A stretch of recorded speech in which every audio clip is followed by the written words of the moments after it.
not trying to kiss up or anything. One of the things that is so let's do it. amazing. Let's do it. I could use some, I mean, it's been a long fucking week. I could use a little adulation here.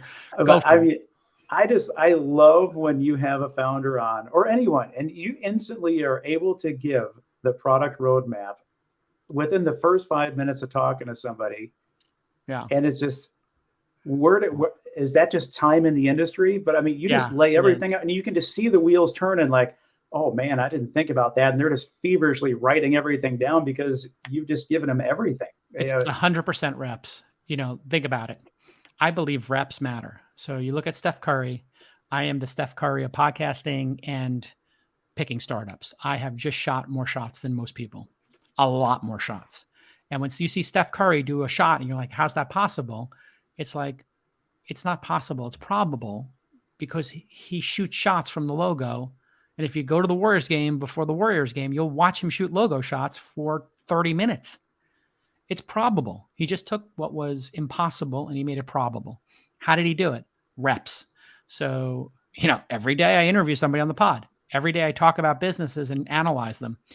And then I've been lucky enough to invest in the smartest and most successful founders in the world. And I have conversations with them and I listen to them and I watch them work. And I did okay as an entrepreneur. I was like a 7 out of 10.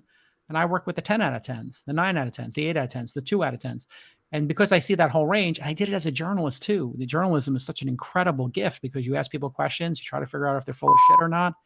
And so all of that adds up to, when somebody describes they're going to do an on-demand company, I've heard 100 pitches for on-demand companies on the podcast. I've heard 200 of them in person, and I've reviewed 300 decks. I know where you're going with this if it's on demand. I know the marketplace dynamics.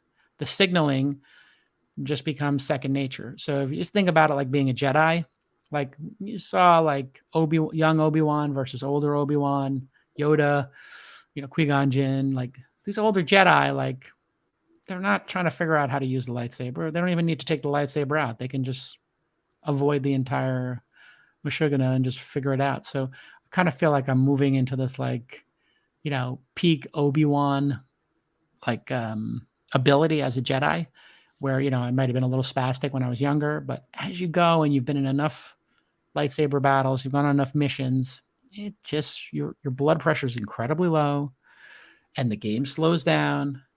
You see the entire landscape and you build a mental model of the startup. And, you ask them, okay, tell me about your product. Tell me about your customer. Really short questions. Why now for this idea? What are going to be the most important moments for the startup in the future? Like, what are you worried about? Anything keeping you up at night? How much does the product cost? And how much is it going to cost to produce? And you just ask these very simple questions and they just start talking.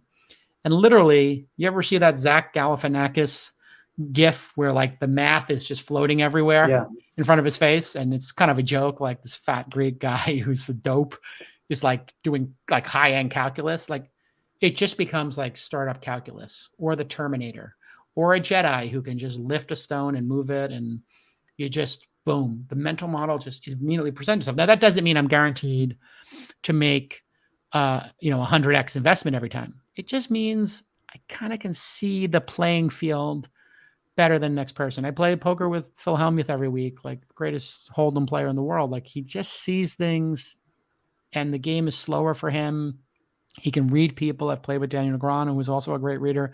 Like they can just figure things out that a normal poker player can't. And so that's what happens over time. And that's why I think reps are important and consistency. You do one podcast every day, or you do 2 a week, 1 a week, 2 a week, 5 a week, 6 a week, 10 years, 11 years, 12 years.